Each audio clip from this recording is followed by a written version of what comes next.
पहले ही आपको प्रॉमिस करा था कि we'll be talking about economy today, तो मैं इधर उधर की बात नहीं करूंगा, बिल्कुल नहीं करूंगा। I directly come straight away to the topic. ठीक है, आज का हमारा फोकस है इकोनॉमी। ठीक है, तो इकोनॉमी मैं हमेशा कहता हूं, अगर if you would have been a regular viewer of my lectures, तो आपको एक चीज बहुत क्लियरली समझ में आती होगी कि मैं हमेशा कहता हूं कि अगर आप अपनी पढ़ाई शुरू कर रहे हैं, स्पेशली फॉर यूपीएससी पार्ट, तो यूपीएससी के लिए मैं हमेशा कहता हूं कि जो सबसे पहले आपको 4 सब्जेक्ट खत्म करने चाहिए। ठीक है, और वो सबसे ज्यादा जो हमें फोकस करना चाहिए, हमारा पूरा का पूरा जो कंसंट्रेशन है, जो हमारा पढ़ाई का जो हमारा मोटो होता है, वो हमें 4 सब्जेक्ट्स पे करना चाहिए। पहला मैं हमेशा कहता हूँ पॉलिटी, दूसरा इकोनॉमी, तीसरा एनवायरमेंट, चौथा ज्योग्राफी। इसके कहने का कारण ये होता है ना कि ये जो 4 सब्जेक्ट्स हैं ना, ये बहुत ही स्टैटिक है, बहुत ही स्टैटिक है।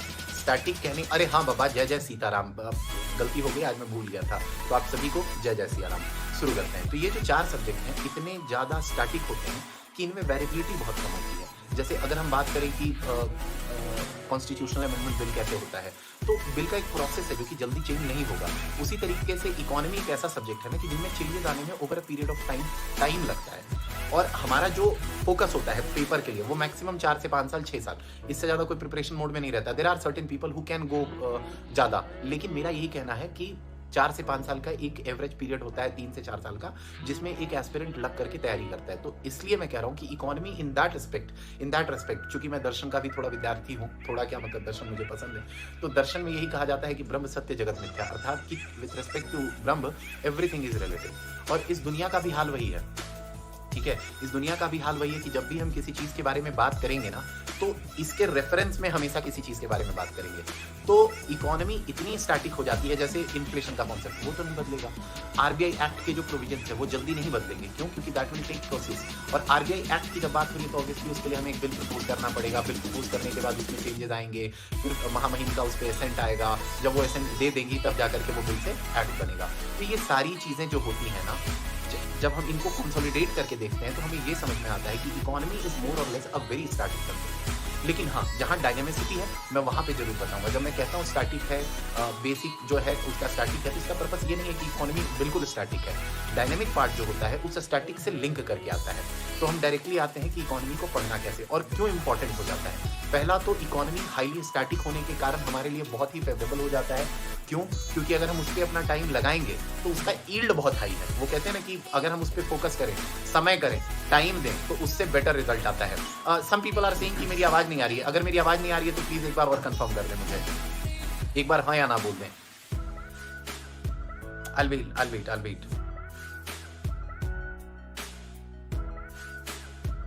आ रही है, थैंक यू सो मच। तो इकोनॉमी पे अब डायरेक्टली हम आ जाते हैं। तो जो इकोनॉमी का सिलेबस है ना, पहला स्टैटिक होने के कारण हमारे लिए बहुत ही फायदेमंद हो जाता है। मैं कोशिश कर रहा था कि कहीं से मुझे प्रीवियस ईयर के डिटेल्ड कितने क्वेश्चन आए हैं, नहीं आए हैं, वो थोड़ा मुझे पता चल जाता। तो मैंने यही पाया कि अगर मैं पिछले 5-6 सालों का एक एवरेज भी देखूं, तो जैसे 2016 में ऑलमोस्ट 29 क्वेश्चन थे, 2017 में 29 क्वेश्चन थे, 2018 में 25 क्वेश्चन थे, 2019 में 28 क्वेश्चन थे। इसके बाद की एनालिसिस मेरे पास है नहीं, क्योंकि मैं डायरेक्टली बता देता हूं कि मैंने जो सोर्स रेफर करा था अपनी तैयारी के दौरान, वो पूरा का पूरा मृणाल पटेल करके एक एजुकेटर हैं। तो उन्होंने अपनी पूरी की पूरी वीडियो लेक्चर्स ना अपने वेबसाइट, अपने यूट्यूब पेज पे उन्होंने पूरी डाली हुई है। तो जो मेरा पहला सोर्स रहेगा, द फर्स्ट बेसिक सोर्स और you would say standard source, वो यही रहेगा कि आपको मृणाल पटेल की जो एजुकेटर का जो यूट्यूब चैनल है, अगर आप उन पे भी जाकर के टॉपिक्स को देखेंगे तो यू विल गेट इट। और आज तो मैं पूरा का पूरा टॉपिक डिस्कस करूंगा ही करूंगा। मैंने उनको मैसेज भी करवाया था कि sir I am going to discuss your topics only, क्योंकि मुझे सिलेबस को डील करना था। Obviously I am not going to teach the entire economy. बस मैं उनके मटेरियल को यूज करके मैं ये बताना चाहूंगा आज आपको कि कैसे मटेरियल को बाइफरकेट करना है और कैसे उन चीजों को आपको पढ़ना है। रेस्ट इज योर चॉइस कि आप उसको कैसे करते हैं। ठीक है, तो पहली तो स्टैटिक होने के कारण इकोनॉमी का जो यूटिलिटी है बहुत हाई है। सेकेंडली, अगर मैं 2019 तक के क्वेश्चंस का वेटेज भी देखूं तो 100 क्वेश्चन में ऑन एन एवरेज 25+ क्वेश्चंस आए ही आए हैं। हाँ, बिल्कुल सही बात है, मुनाल पटेल का जो पीडीएफ होता है वो बहुत लेंथी होता है, बट आप किसी नॉर्मल एग्जाम के लिए तो नहीं बैठ रहे हैं ना। आप अभी से ही हार मान लीजिएगा क्या? In absence of right knowledge, आप 4-5 किताब को पढ़ने से अच्छा है कि you stick to one basic book. तो या तो आप मुनाल पटेल को पढ़ लीजिए, या तो रमेश सिंह की किताब आती है वो पढ़ लीजिए। दूसरी चीज, मुनाल पटेल का जो पीडीएफ होता है वो इतना लेंदी होने का कारण है पहली चीज तो वो कि वो पूरी की पूरी स्टैटिक को पकड़ते हैं, स्टैटिक के साथ वो इंग्लिश के साथ साथ हिंदी रूपांतरण भी देते हैं, कहीं कहीं जितना हो सकता है वो हिंदी रूपांतरण भी कर देते हैं। तीसरा सबसे बड़ा बात, ऑन एन एवरेज हर महीने कम से कम 15 से 20 पेज, कम से कम 25 पेज इकोनॉमी का हैंड आउट मॉड्यूल आ जाता है, जो कि आपका करंट होता है, करंट अफेयर्स होता है। तो अगर मैं 15 महीने या 20 महीने का भी अगर देखूं करंट अफेयर्स का सिर्फ हैंड आउट, तो 15 दूनी 30, 15 55 75, कम से कम 400 पेज का करंट अफेयर्स सिर्फ और सिर्फ आपका इकोनॉमी का आता है। कितना भी कट पिट करके देख लो, अगर आप किसी भी कंपेंडियम को भी उठा लोगे तो 250 से 300 पेज, 200 पेज तो इकोनॉमी के हैंडआउट्स के होते हैं। तो अगर आपको 1200 पेज, 1000 पेज का अगर एक पीडीएफ मिल जाता है जिसमें पूरा का पूरा कंसोलिडेटेड है और जिसमें गारंटी है कि अगर आप पढ़ोगे तो at least you will be able to solve most of the questions. अगर सारे प्रश्नों के उत्तर आप प्यार से दे पा रहे हो तो मेरा ये कहना है कि क्या दिक्कत है, आप कर सकते हैं एक बार। देखिए मुझे हेल्प करा है, मैंने रमेश सिंह भी पढ़ी है, मुझे रमेश सिंह भी बहुत प्यारी पुस्तक लगी है। मैंने इसलिए पढ़ा था क्योंकि मुझे एक फियर काइंड ऑफ थिंग था कि फियर ऑफ मिसिंग आउट, कि कहीं मैं चीज़ों को मिस तो नहीं कर रहा हूँ। Obviously there were certain things which were not there in Monal, तो मैंने वहां से पढ़ा, पर वो दोनों के सिंक होने के कारण, यूनियन होने के कारण मुझे फायदा मिला। तो अब आते हैं सीधे कि हमें इकोनॉमी करना कैसे है। यूटिलिटी हमने देखी, स्टैटिक है, दूसरा नंबर ऑफ क्वेश्चन बहुत हाई है। तो अब प्रश्न ये आता है कि हमें इकोनॉमी को करना कैसे है। तो मैंने सोर्स बता दिया, there are only 2 books which you can refer to. पहला रमेश सिंह, दूसरा लोग और भी एक येलो बुक करके आती है, लोग उसको रेफर करते हैं, मैंने नहीं पढ़ा है।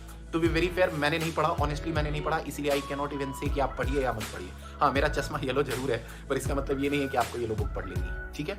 तो पहला तो हो गया कि आप एक रमेश सिंह की किताब को स्टैंडर्ड मान के चल सकते हैं। दूसरा हमारा जो मुन्नाल पटेल का जो पूरा का पूरा जो उन्होंने इकोनॉमी का पूरा डिवीजन करा है सारे सिलेबस को, दो उसका कोई एज सच सिलेबस नहीं है, लेकिन ये इन एजुकेटर्स का जो सबसे ज्यादा बड़ा काम हमारी तैयारी में यही होता है कि they somehow segregate the syllabus into some systematic way, जिससे हमें फायदा हो जाता है। तो मैं ये जरूर कहूंगा कि मुन्नाल पटेल ने पूरी की पूरी इकोनॉमी को इस तरीके से सेग्रीगेट करा है सिलेबस को कि हमारे लिए वो फायदेमंद हो जाता है। तो मेरा ये कहना है कि जो चीज़ हमें फायदा दे रही है हम उसको क्यों ना करें, है ना। तो अब हम सीधे आ जाते हैं कि हमें इकोनॉमी को करना कैसे है। तो सबसे पहले देखिए, हमारी पूरी की पूरी इकोनॉमी जो है ना, उसको 6 भागों में बांट लिया गया है। कितने? 6 फेजेस में, 6 स्टेप्स में, 6 कॉन्सेप्ट्स में, जैसे भी आप लिखना चाहते हैं लिख लीजिए। And I would request you all guys, लिया, स्वराग्य, विनोद, भाई क्या दिक्कत है भैया जी, लिया आपको ज्यादा विनोद से प्रेम है तो एक काम करिए, आप बैठ के पंचायत देखिए या पंचायत करिए, ठीक है। तो कमिंग बैक टू सिलेबस, तो आप सिलेबस को अगर मुन्नाल पटेल की पीडीएफ आपको मिल जाती है, जैसे मेरे पास थी, मैंने सर से परमिशन ली थी, मैंने उनको बोला कि सर आपने जो बाइफर्केशन करा है मैं उसके बेसिस पे थोड़ा सिलेबस का एक डिटेल्ड एनालिसिस देना चाहता हूँ, if you have no problem तो आप बता दीजिए। तो मैंने सुदर्शन सर से रिक्वेस्ट भी करा था, सुदर्शन सर ने उनसे बात करी और उन्होंने बोला कि he is okay with that. हाँ, उनके नोट्स में शेयर ना करूँ, ठीक है। उनका कहना है कि उनके नोट्स बड़े मिसयूज होते हैं, जो एजुकेटर्स अपना नहीं बनाते हैं, मतलब ऐसा उनका कहना है कि बहुत बार क्या होता है कि उनके जो नोट्स होते हैं वो दूसरे एप्रोप्रिएट कर लेते हैं और उनके नोट्स पे अपना पढ़ाना शुरू कर देते हैं। तो देखिए, मेरा पर्पस ये है नहीं, मेरा पर्पस है एक डिटेल्ड एनालिसिस देना। तो अब सीधे हम आ जाते हैं एनालिसिस पे। तो मुन्नाल पटेल ने क्या करा है कि पूरे के पूरे इकोनॉमिक सिलेबस को 6 भागों में बांट दिया है, 5 और 1 6। तो 6 भागों को अब लिखना आप शुरू कर दीजिएगा, क्योंकि अगर आप नहीं लिखेंगे ना तो बार बार आपको वीडियो देखना पड़ेगा, and that is a challenge. तो सबसे पहला जो उन्होंने बांटा है, द फर्स्ट पिलर, वो पिलर्स कहते हैं एक्चुअली। तो जो फर्स्ट पिलर मुन्नाल पटेल ने दिया है वो है MBFI। M का मतलब है मनी, B का मतलब है बैंकिंग, F का मतलब है फिनेंस और I का मतलब है इंश्योरेंस। अब मैं थोड़ा इसको डील कर दूंगा कि जब वो कहते हैं money, banking, finance and insurance, तो इकोनॉमी के एस्पेक्ट में जो पहला पिलर है वो क्या मतलब रखता है या क्या मायने रखता है। तो मनी का सिंपल मतलब ये होता है कि वो थोड़ा सा हिस्टोरिकल बैकग्राउंड लेंगे कि इन अर्लियर टाइम्स, जब सिविलाइजेशनल शुरुआत हुई या फिर सांस्कृतिक शुरुआत हुई, सभ्यताओं का जन्म हुआ, सभ्यताओं का उदय हुआ। जैसे आप एंशिएंट इंडिया पढ़ेंगे तो आपको समझ में आएगा कि there was a ancient civilization called Indus valley civilization, जिसको हम हड़प्पा सिविलाइजेशन भी कहते हैं। इंडस नदी के अराउंड वो सभ्यता का विकास हुआ। तो उस सभ्यता में जो लोग थे, जो पॉपुलेशन थी, जो जनता थी, अगर वो आपस में ट्रेड करते थे, व्यापार करते थे, तो उनका मीडियम ऑफ ट्रेड क्या होता था। जैसे आज सपोज करिए कि जैसे मुझे ये चश्मा खरीदना था, तो मैंने ये चश्मा खरीदने के लिए obviously there was something that I paid to the seller, ठीक है। तो वो जो चीज जो मैंने मीडियम थी वो थी मनी, और मनी के तौर पर मैंने क्या पे करा, there are certain ways today. जैसे कि अगर मैं कहूं कि इस चश्मे को खरीदने के लिए आप किस तरीके से पे कर सकते हैं, तो देयर आर सर्टेन वेज कि मैं कैश दे सकता हूं, मैं कॉइन्स यूज कर सकता हूं, मैं यूपीआई यूज करके मैं बैंक से ट्रांसफर डायरेक्टली कर सकता हूं, मैं इसको लोन पे ले सकता हूं। देयर आर सर्टेन वेज जहां पे आप ईएमआई के तौर पर भी ले सकते हैं। तो ये मीडियम ऑफ ट्रेड था।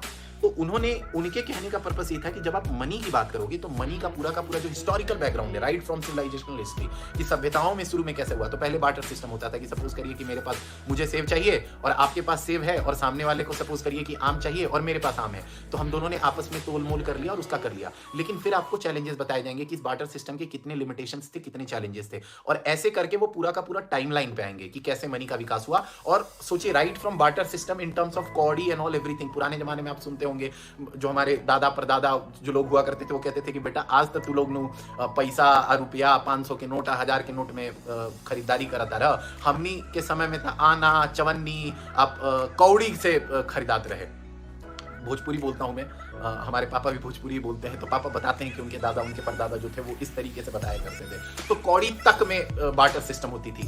तो ये चीज exactly, gold nuggets are also there. ये सारी देखिए, वो फिर देयर आर सर्टेन क्लासिफिकेशन कि कुछ इंट्रिंसिक वैल्यू होती है, कुछ एक्सट्रिंसिक वैल्यू होती है, उनके बेसिस पर। तो वो जब आप सिलेबस को पढ़िएगा, जब आप उस तरीके से करिएगा तो आपको समझ में आएगा।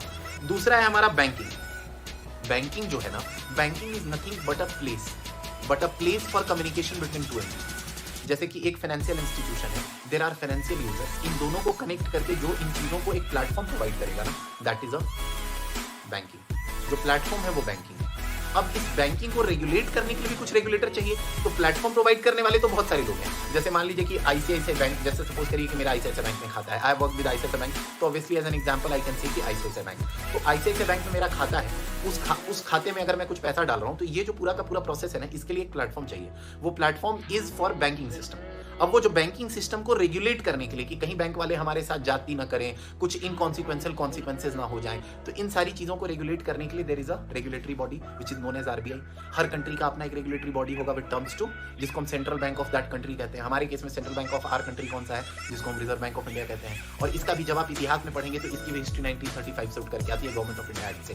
ये सारी चीजें मैं क्यों बार बार आपको प्रेरित कर रहा हूँ रिकॉल करने के लिए और कनेक्टिंग द डॉट्स करने के लिए? इसका कारण सिर्फ एक होता है कि जब आप इन सारी चीजों को होलसम में रखते हैं ना, तो चीजें आपके मेमोरी में लॉन्ग टर्म रहती है, and this is going to stay. और जब आप जितना ज्यादा चीजों को ऐसे कनेक्टिंग द डॉट्स करेंगे ना, this is only going to help you so that your answers will improve, your memory will improve. जैसे मेरे से बार बार पूछा जाता है कैसे, तो मुझे यही फायदा होता है कि आई कैन कनेक्ट। लेकिन हाँ, ये कनेक्टिंग द डॉट्स जो होता है ये स्मार्ट वर्क के तौर पर आता है, लेकिन इस स्मार्ट वर्क के लिए आपको over a period of time, वो कहते हैं ना कि हार्ड वर्क करना पड़ता है, गधा मजदूरी करनी पड़ती है, आपको किताब के साथ माथा फोड़ना पड़ेगा। अगर आप नहीं करेंगे तो चलेगा। तो बैंकिंग सिस्टम भी मैंने डील कर लिया। अब मनी का इतिहास सोचिए, बार्टर सिस्टम से लेकर के हम कहां तक आएंगे, पूरा का पूरा। अगर आज के टर्म्स में हम देखें तो there are certain new ways of mediums called crypto currency and all, फलाना ढिमकाना, बहुत सारी चीजें आएंगी। आने वाले 10 साल में कुछ नई करेंसी चलेगी। तो these are evolutionary methods of money. Banking हमने बता दी, बैंकिंग सिस्टम बात कर लिया, प्लेटफॉर्म का बात कर लिया। Then coming to the regulatory bodies की भी बात कर ली। तो रेगुलेशन के तौर पर जो हमारे मनी, स्पेशली जो बैंकिंग वाला पार्ट है, उसको रेगुलेट करने के लिए जो हमारी कंट्री में जो रेगुलेटर है, that is known as RBI. ठीक है, एंड इसीलिए आरबीआई को हम बैंकर ऑफ बैंक कहा जाता है, मतलब बैंकों का भी बैंक कहा जाता है। ठीक है, जब आप पढ़ेंगे तो you will get to know multiple things and different things.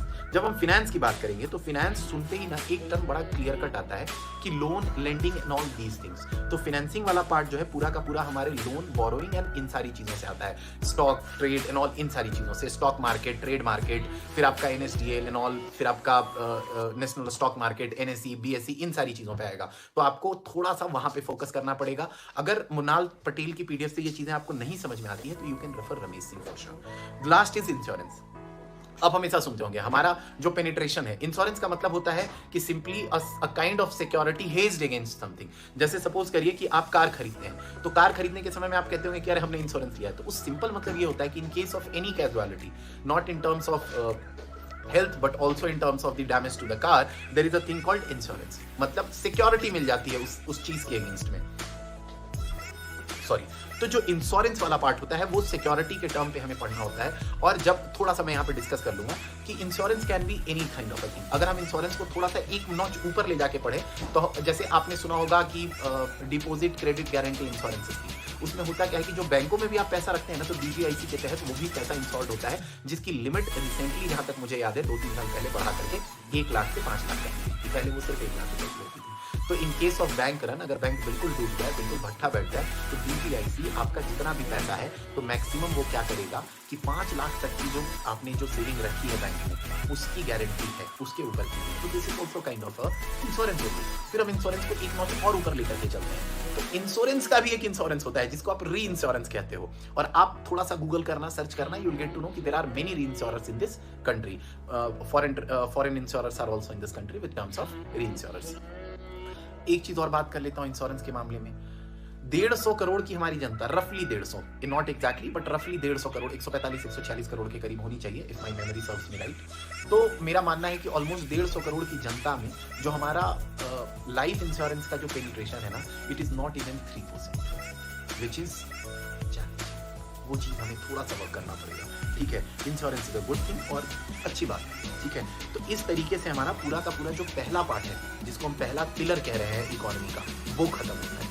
तो होपफुली आई थिंक कि आपने नोट कर लिया होगा कि जो पहला पिलर था वो था money, banking, finance and insurance, और इस तरीके से हमारा पहला पिलर खत्म होता है। अब जो दूसरा पिलर मुनाल पटेल बात करते हैं, देखिए ये पिलर जो है अगर आप रमेश सिंह की पढ़ेंगे या फिर कोई भी स्टैंडर्ड बुक में लाएंगे आपको मिल जाएगा। पर चूंकि मैंने यहाँ से एक बार रिवीजन करा था, मुझे ये चीजें अच्छी लगी थी, समझने में आ रही थी, पढ़ाई करने में मजा आ रहा था, मैं इसीलिए आपको अपना एक्सपीरियंस साझा कर रहा हूँ। This is highly subjective experience. अगर आपको लगता है कि no there can be some other way, आप प्लीज मुझे भी बताइएगा। ठीक है, सेकेंड पिलर जो मुनाल पटेल ने बांटा है पूरे के पूरे इकोनॉमी के सिलेबस को, उसमें आता है बजट। तो बजट आप कमेंट में बताइएगा कि कॉन्स्टिट्यूशन के किस आर्टिकल में डील करा गया है, पहला चीज। दूसरा चीज, क्या बजट करके कोई टर्म क्या हमारे कॉन्स्टिट्यूशन में एग्जिस्ट करता भी है कि नहीं करता है? अगर करता है तो बताइए, और नहीं करता है तो फिर बजट को कॉन्स्टिट्यूशन में कहा क्या गया है, थोड़ा बहुत इसको लिख करके बताइएगा। ठीक है, फिर हम आते हैं बजट के बाद जो दूसरा टॉपिक सेकंड पिलर में है वो है हमारा फिनेंस कमीशन। तो आप बताएंगे मुझे कि फिनेंस कमीशन को किस आर्टिकल के तहत डील किया गया है, क्या फिनेंस कमीशन कॉन्स्टिट्यूशनल बॉडी है कि नहीं है, और तीसरी चीज फिनेंस कमीशन के मेंबर्स कितने होते हैं और उस फिनेंस कमीशन को कितने साल में गठित किया जाता है, क्या 5 साल में गठित किया जाता है, और चौथी चीज उसको गठित कौन करता है, on whose recommendation this entire thing is constituted. तो ये बताएंगे आप मुझे, और अभी कौन सा फिनेंस कमीशन गठित है ये भी बता दीजिए। देखिए अब वो कनेक्टिंग द डॉट्स होता है तो बार बार मेरे दिमाग में चीजें आ जाती हैं। ठीक है, जो लास्ट फाइनेंशियल कमीशन था इनके सिंह के अंदर में जो बना था वो कितने टर्म का बना था, क्या 1 साल का पहले उनको दिया गया था, फिर 5 साल का टेन्योर था, ये भी चीजें आप मुझे बताएंगे।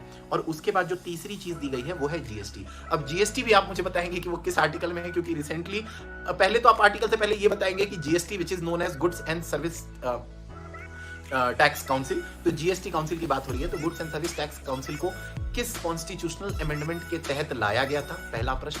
दूसरा, लाने के बाद कॉन्स्टिट्यूशन के किस आर्टिकल में जीएसटी डाला गया, और तीसरा चीज, जीएसटी काउंसिल किस लिस्ट में डाला गया। जब आप पॉलिटी पढ़ेंगे तो there are 3 list which you usually no.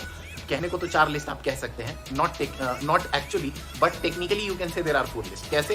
पहला आपका नेशनल लिस्ट होता है जिसको आप सेंट्रल लिस्ट कहते हो। दूसरा स्टेट लिस्ट होता है जो कि स्टेट के प्रोरोगेटिव में होता है कि आई एम द वन सर्वे सर्वा की मैं ही प्रोरोगेट करूंगा कि ये सारी चीजें होनी चाहिए।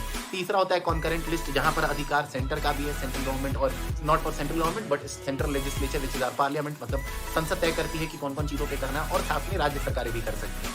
इसके अलावा भी एक लिस्ट होता है, उस लिस्ट का नाम क्या होता है वो बताइए। दूसरा प्रश्न, ये रिजर्व लिस्ट का जो इतिहास है वो कहां से उठ करके आया है। आई एम सॉरी, एक कॉल आ गया था, I had to cut the call, क्योंकि ये ज्यादा जरूरी है अभी, क्योंकि आई एम इन फ्लो और मजा आता है यार, ये सारी चीजें जब आप रिकॉल करते हो ना तो इट फील्स गुड। तो प्रश्न ये उठता है, कहां थे मैं, यही होता है यार। हाँ, तो जो रेजिडुअरी लिस्ट की बात, जो चौथी लिस्ट की बात हो रही थी जिसको मैंने रेजिडुअरी लिस्ट कहा, वो रेजिडुअरी लिस्ट ब्रिटिश टाइम्स में किसके कंट्रोल में था और अभी उन पे कौन लेजिस्लेट करता है, ये सारी चीजें आप बताएंगे। तो ये पूरा का पूरा पार्ट हमें सेकंड पिलर में पढ़ना है। अब बजट क्या होता है? बजट इज नथिंग, अगर सिंपल भाषा में समझो ना, तो अगर आप घर में भी हो तो जैसे मान लो आपको 100 रुपए मिलते हैं, तो आप तय करते हो ना कि 100 रुपए में ये चीजें मुझे सेविंग में रखनी है, ये किसी को लोन में देना है, ये बच्चे की पढ़ाई के लिए है या है, ठीक है। तो ये सारी चीजें हैं, आपको देखना पड़ेगा।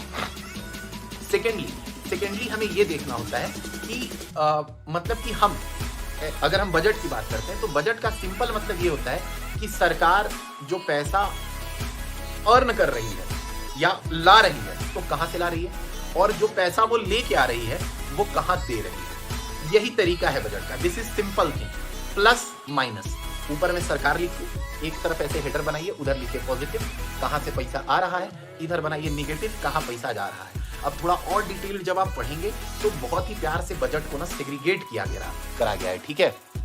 सेग्रीगेशन का केस ऐसा होता है कि एक बनता है आपका रेवेन्यू पार्ट। रेवेन्यू का मतलब होता है कि रेवेन्यू एक्सपेंडिचर की जब हम बात करते, रेवेन्यू साइड की बात करते हैं, नॉट एक्सपेंडिचर। जब हम बजट में रेवेन्यू साइड की बात करते हैं तो रेवेन्यू साइड से कहने का सिंपल मतलब ये होता है कि revenue side is all those accounting activities, पैसे के टर्म्स में कि कितना आया कितना गया over a period of year, एक साल के अंदर में। और जो दूसरा साइड होता है बजट का, which is also known as budget, is also known as annual financial statement. मैंने अभी थोड़ी देर पहले ही पूछा था कि बजट करके टर्म कोई होता है कि नहीं होता है। तो जब हम दूसरे साइड में आते हैं तो that becomes your capital part. ठीक है, कैपिटल का सिंपल मतलब होता है कि जो भी फाइनेंस के स्टूडेंट होंगे, अकाउंटिंग के स्टूडेंट होंगे, कॉमर्स के स्टूडेंट होंगे, या फिर जो एस्पिरेंट्स हैं, उनको समझ में आ गया होगा कि जब भी हम कैपिटल की बात करते हैं तो it is always greater than 1 year. In general terms it is for 3 years and in normal terms greater than 1 years।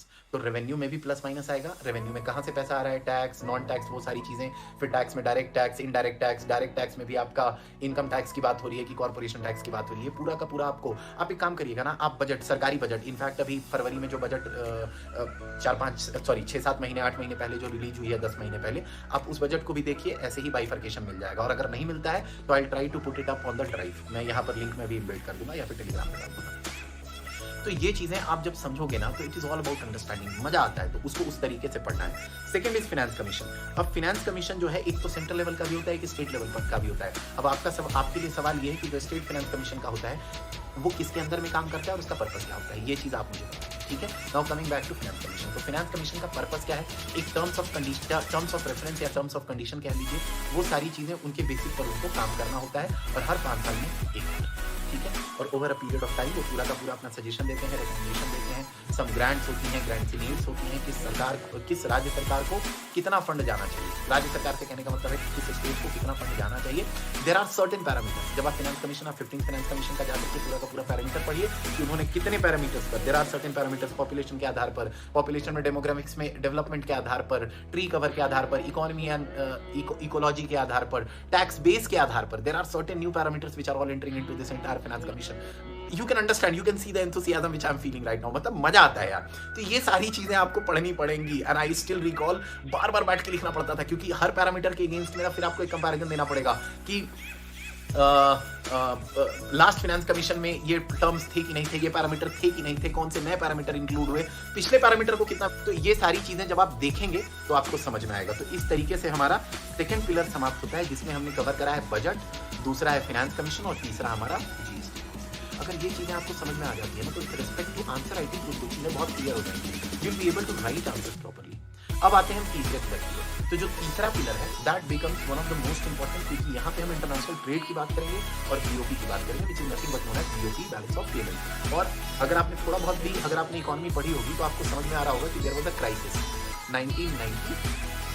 तो आप मुझे बताएंगे कि 1990 का जो क्राइसिस था वो क्या था, कमेंट बॉक्स में बता दीजिएगा, मुझे कोई दिक्कत नहीं है। अनलिमिटेड टाइम मिलेगा, पढ़ लूंगा। ठीक है, and most of the questions which I get I try to reply them. थोड़ी बैंडविड्थ की कमी हो जाती है क्योंकि क्लासेस हमारी लंबी चलती हैं।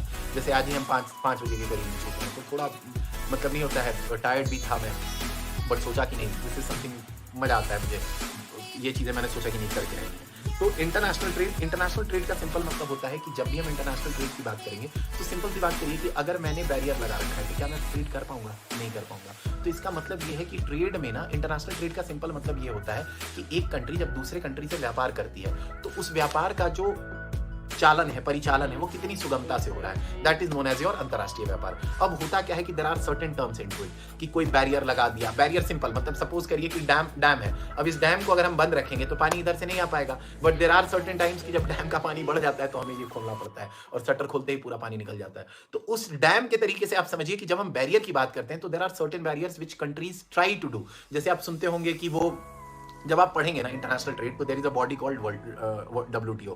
ब्रेटन वुड्स कॉन्फ्रेंस के तहत में WTO का निर्माण किया गया था।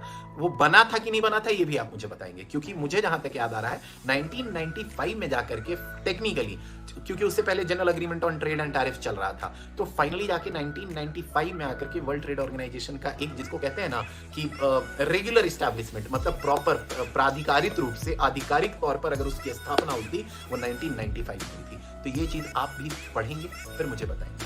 ठीक है। तो WTO इस पे ट्रेड को, मैंने बोला ना वही बात कि सपोज करिए कि अगर मैं कह दूं कि नहीं मुझे ये तुम्हारा आम जो है थोड़ा टेढ़ा दिख रहा है, ये कोई क्राइटेरिया नहीं है ना, बट ये क्राइटेरिया लगा करके भी लोग कहते हैं। फिर there are conditions of developed country, developing country, least developed country, LDC।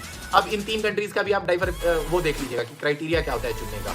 Least developed country का क्या, कि लीस्ट डेवलप्ड कंट्री के लिए कोई क्राइटेरिया है कि नहीं है, डेवलपिंग कंट्री के लिए कोई क्राइटेरिया है कि नहीं है, या फिर डेवलप्ड कंट्रीज के लिए कोई क्राइटेरिया है कि नहीं है, पढ़िएगा। Then you must be knowing कि हमारा चाइनीज जो कंट्री है उनके साथ हमारा ट्रेड इम्बैलेंस है, मतलब हम there is so much of trade imbalance with them. तो ये चीज़ें भी पढ़िएगा। ये सारी की सारी चीज़ें हमारे इंटरनेशनल ट्रेड का पार्ट बनती हैं, जहाँ आप इंटरनेशनल ट्रेड पढ़ेंगे, WTO पढ़ेंगे, आप ये भी पढ़ेंगे कि there are many things which we are dependent for. जैसे एक एक्टिव फार्मास्यूटिकल इंग्रेडिएंट होता है, जैसे भारत को कहा जाता है we are the pharmacy of the world, पर फार्मेसी ऑफ द वर्ल्ड होने के बावजूद हम अपना API ऑलमोस्ट 99.5% चाइना से ट्रेड करते हैं। और इसीलिए ये बात उठती है जब राज्य सरकारें, हमारी देश की सरकार, जो हमारी पूरी की पूरी जो नेशनल गवर्नमेंट है, सेंट्रल गवर्नमेंट है, स्टेट गवर्नमेंट है, वो कहती है कि हमें मेक इन इंडिया करना है, हमें आत्मनिर्भर भारत बनना है। वो आत्मनिर्भर बनने की बात यहीं से आती है, क्योंकि if you give so much of leverage to somebody else, no, जब हमारी डिपेंडेंसी किसी और पे हो जाती है ना, तो उसको लिवरेज मिल जाता है। They can dictate terms and that is the challenge to us, ठीक है। और बहुत बार क्या होता है, जैसे आपने कोविड में समझा होगा कि देयर आर सर्टेन वेज, जैसे तरीके से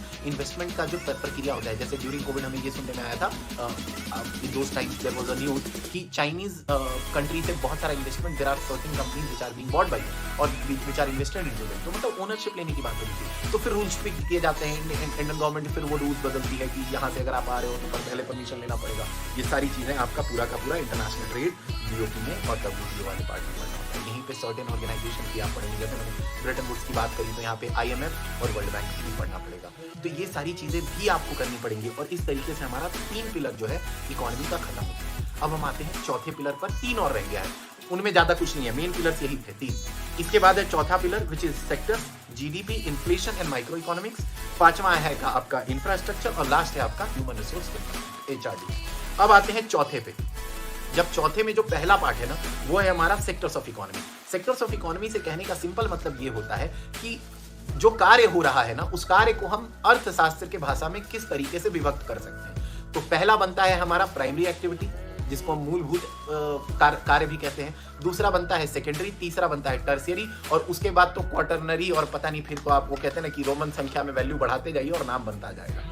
प्राइमरी एक्टिविटी से सिंपल मतलब ये होता है कि प्रोड्यूस में कुछ भी एक्स्ट्रा एडिशन नहीं किया गया है, ठीक है। जैसे एग्रीकल्चर, आपने एग्रीकल्चर निकाला, वीट यूज कर लिया, डायरेक्टली वीट यूज कर लिया, वो भैया प्राइमरी एक्टिविटी हो गई। लेकिन उस वीट को आपने मॉडिफाई कर दिया, उससे ब्रेड बना दिया, तो वो आपकी सेकेंडरी एक्टिविटी में काउंट हो जाएगी। क्यों? क्योंकि you are adding some value to it, ठीक है। तो ये तो हो गया प्राइमरी। प्राइमरी के बाद आता है सेकेंडरी। सेकेंडरी अगर आप प्राइमरी समझ गए तो सेकेंडरी में क्या होता है, value addition, manufacturing, there are certain value addition, वो आपका सेकेंडरी बन गया। थर्ड आता है tertiary. Tertiary comes the service part, जहां पे एज सच प्रोडक्ट पे डायरेक्टली काम नहीं होता है, बट वहां पे इंटेलेक्चुअल कैपेसिटी पे बात होती है। You are providing certain services, जैसे डॉक्टर जैसे अगर आपको चेक कर रहे हैं, तो that is not primary, not secondary, but it's a kind of a service. तो यहाँ पे हम क्या हो जाते हैं, जैसे BPO, जो डॉक्टर सर्विस दे रहे हैं उसको हम टर्शियरी सर्विस करेंगे। अब तो चीजें बहुत बढ़ गई हैं, AI आ चुका है, ChatGPT आ चुका है, these are all in the terms of higher levels of services बढ़ती चली जाएंगी इकोनॉमी की, और वो नाम होता रहेगा। तो पहला हमने डील कर लिया, चौथे पिलर का पहला पॉइंट था हमारा सेक्टर्स ऑफ इकोनॉमी। दूसरा है GDP, which is nothing but gross domestic product. Gross का मतलब होता है इंटायरिटी, फुल होल एक साथ। डोमेस्टिक का मतलब होता है any area that is in the control of that country. जब हम डोमेस्टिक की बात करते हैं ना, तो डोमेस्टिक का मतलब ये होता है घरेलू। इसीलिए अगर आपको समझने में तकलीफ होती है कि GDP में अगर हम हमारे फॉरेन में कहीं किसी कोई हमारा कॉन्सुलेट है, वहां का अगर हम एक्टिविटी का जो भी वैल्यू है अगर हम वो क्यों ऐड करते हैं GDP में, तो सिंपल मतलब ये होता है कि जो हमारा कॉन्सुलेट है बाहर में, वो that is also considered as domestic, उसको घरेलू कहते हैं। तो एनीथिंग दैट इज घरेलू इन नेचर, अगर सपोज करिए कि BMW नहीं होता है, मुझे रिसेंटली ही पता चला है कि BMB होता है, वो BMW नहीं होता है, BMB होता है। अगर BMB अगर अपना फैक्ट्री और अपना प्लांट लेकर के इंडिया में आकर के मैन्युफैक्चरिंग करता है ना, तो उससे जो भी वैल्यू प्रोसेस हो रहा है, जो भी वैल्यू प्रोड्यूस हो रही है, जो भी ग्रॉस प्रोडक्ट निकल रहा है ना, वो डोमेस्टिक लैंड पे प्रोड्यूस हो रहा है, मतलब वो भारत के अधीनस्थ क्षेत्र में है। भारत के आधिकारिक क्षेत्र में है, भारत की सॉवरेनिटी में है, भारत कंट्रोल कर रहा है उस पूरे के पूरे डोमेस्टिक एरिया को, तो वो जो जीडीपी है वो भारत के जीडीपी में रहेगा। ये चीज समझनी बहुत जरूरी है। अगर आप ये चीज समझ जाएंगे ना तो जीडीपी के किसी चीज में प्रॉब्लम नहीं आएगी। फिर आप जीडीपी से जीएनपी में जाइए, एनएनपी में जाइए, नेशनल इनकम में जाइए, बहुत आसान हो जाता है, बहुत ही आसान हो जाता है। लेकिन समझना यही जरूरी होता है कि जीडीपी में डोमेस्टिक टर्म का मतलब क्या होता है। अगर आप वो समझ पाएंगे तो फिर कोई तकलीफ नहीं रह जाएगी। थर्ड है इन्फ्लेशन। इन्फ्लेशन मैंने बताया कि इन्फ्लेशन होता है कि जनरल जो प्राइस राइज होती है ना चीजों में, जैसे मान लीजिए कि ये चश्मा है आज 10 रुपए का मिल रहा है, कल 12 रुपए का मिल गया, इसका मतलब कि 10 से 12 हो गया, मतलब 2 रुपए की जो बढ़ोतरी हुई ना, this is a trend you can see, कल 2 फिर परसों 3 4 ऐसे करके। तो this rising trend in price, general rise in the price, this is known as inflation. अगर ये बढ़ रहा है तो कुछ समय में ऐसा भी तो आएगा कि घटेगा। जैसे आप बहुत सुनते होंगे कि इन टर्म्स ऑफ डिस्ट्रेस, कि मतलब हद से ज्यादा उत्पाद हो जाने की वजह से क्या होता है कि मार्केट क्रैश कर गया प्राइस किसी पर्टिकुलर प्रोड्यूस का, किसी एग्रीकल्चर प्रोड्यूस का, तो आप सुनते होंगे कि डिफ्लेट कर गया, पूरा का पूरा डिफ्लेशन हो गया। इसी तरीके से इन दोनों के बीच में एक टर्म होता है डिसइन्फ्लेशन। डिसइन्फ्लेशन को डिफ्लेशन से कंफ्यूज मत होइएगा। डिसइन्फ्लेशन का सिंपल मतलब होता है कि इन्फ्लेशन हो ही रहा है, पैसा बढ़ ही रहा है, प्राइस राइज है, बट वो बढ़ने का जो ट्रेंड है ना वो इरेग्युलर है और वो कम हो रहा है। जैसे मान लीजिए कि आज 10 रुपए बढ़ा, कल 8 रुपए बढ़ा, उसके बाद 9 रुपए 7 रुपए बढ़ा, फिर 6 रुपए बढ़ा। इसका मतलब कि इन्फ्लेशन तो हो रहा है प्राइस का, लेकिन वो जो ट्रेंड है ना, जो राइज है, वो हर बार घट रहा है। जैसे पहले 10 बढ़ा, फिर 9 बढ़ा, फिर 8 बढ़ा, फिर 6 बढ़ा। तो this is called disinflation. Inflation तो है बट डिसइन्फ्लेशन है। तो इस तरीके से हमारा जो चौथा पिलर है वो भी समाप्त होता है with micro economics. Micro economics थोड़ा सा एक पार्ट होता है जिसमें आप बेसिक ट्रेंड क्लास 12th की किताब उठाई, क्लास 12th की आप बुक उठाइए, उसमें आपको मिल जाएगा, उससे ज्यादा कुछ नहीं करना है, ठीक है। अगला है पांचवा, which is known as infrastructure. Infrastructure अभी बहुत ज्यादा इंपॉर्टेंट हो गया है। जैसे एक टर्म अभी एक स्कीम आई थी, गति शक्ति स्कीम। इनफैक्ट ये गति शक्ति स्कीम का सिंपल मतलब होता है ना कि अभी रिसेंटली हम इनफैक्ट अभी हम लोग ट्रेनिंग में भी हैं, तो there is a term called desiloisation. वो हमें सबसे ज्यादा पढ़ना पड़ रहा है। वो रीजन इसलिए क्योंकि हमारी आदत हो जाती है कि हम अपने परसीव बायस की वजह से, क्या होता है ना, जैसे घोड़ा ऐसे चलता है ना, तो हम अपने परसीव बायस की वजह से ऐसे चलते हैं, साइलो में चल रहे होते हैं, कि स्ट्रेट लाइन में चल रहे होते हैं। We become so ignorant and unaware about our environment and our surrounding that we do not want to integrate with things. तो ये जो डीसाइलोइजेशन, साइलोइजेशन है ना, इसको डी करना है, मतलब डीसाइलोइज करना है। इंटीग्रेशन जरूरी है, तो गति शक्ति का काम यही है, ठीक है। तो ये चीजें आप देख लेंगे।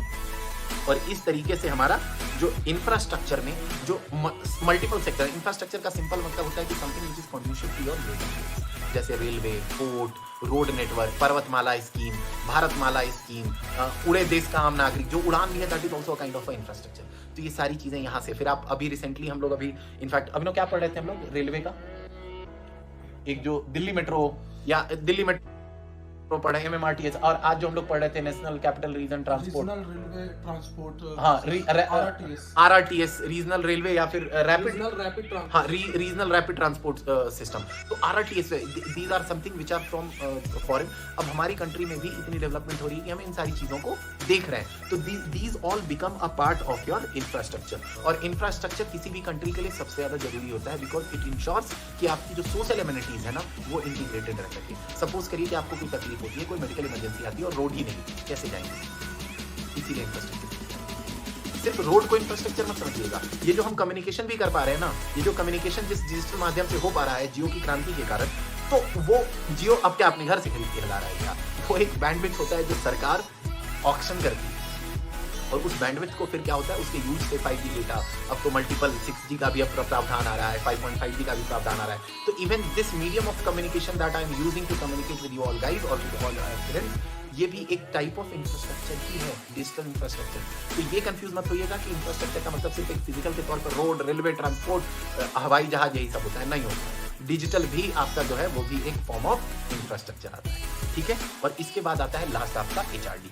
HRD में मोस्टली क्या होता है ना कि ह्यूमन रिसोर्स डेवलपमेंट की जब हम बात करते हैं ना, तो HRD का सिंपल मतलब आप ये मत समझिएगा कि खाली पढ़ाई लिखाई से मतलब नहीं। Human resource is anything. आज ही एक लेक्चर हो रही थी, उसमें हमारे जो कोर्स कोऑर्डिनेटर थे उन्होंने बताया कि हमारा जो विमेन फोर्स पार्टिसिपेशन है, विमेन लेबर फोर्स पार्टिसिपेशन है, that is meagre in the range of 18 to 25% with respect to different ratios and different reports.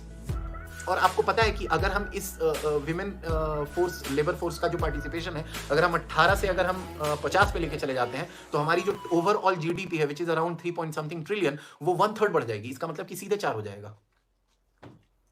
और ये कोई मजाक बात नहीं है। जब हम HRD की बात कर रहे हैं ना, तो HRD takes holistic development, it is not just about the education of the child और द बेबी। और आपको पता है जो काम अमेरिका ने 1850 में करा था ना, 1780 में करा है। जैसे हम कहते हैं कि यूएस की इकोनॉमी इतनी हाई है, उनका जीडीपी इतना हाई जा रहा है, तो यूएस की इकोनॉमी का जो जीडीपी है वो आप लिख करके बताइएगा, चाइनीज इकोनॉमी का जीडीपी लिख करके बताइएगा। एंड द बेस्ट थिंग जो कि हमें समझ में आया ना, अभी क्लासेस में भी बात हो रही थी, तो there was one I think एक लेक्चरर आए थे हमारे क्लास के लिए, तो उन्होंने ये बताया था कि विमेन एजुकेशन इतना ज़्यादा जरूरी है क्योंकि उनकी स्किलिंग बहुत जरूरी है। और जो काम 100% जो विमेन इन्वॉल्वमेंट है ना पढ़ाई के टर्म्स में, वो काम अमेरिका ने 1850s में करा, 1850 और समथिंग में, या 1780s में, आई am not very sure about the year. और जापान ने वही काम 1920s में करा, और उसका फायदा हमें सीधे सीधे दिखता है।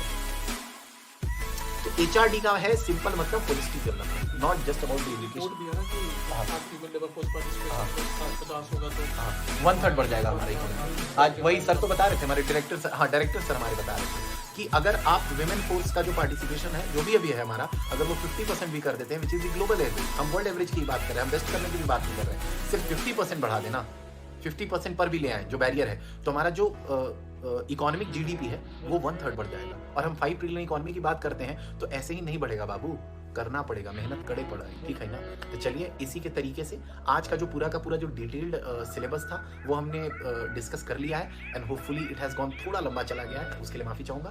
तो आज यहीं पे विश्राम लेते हैं, थोड़ा थक भी गया हूँ, तो चलिए जय जय सीताराम।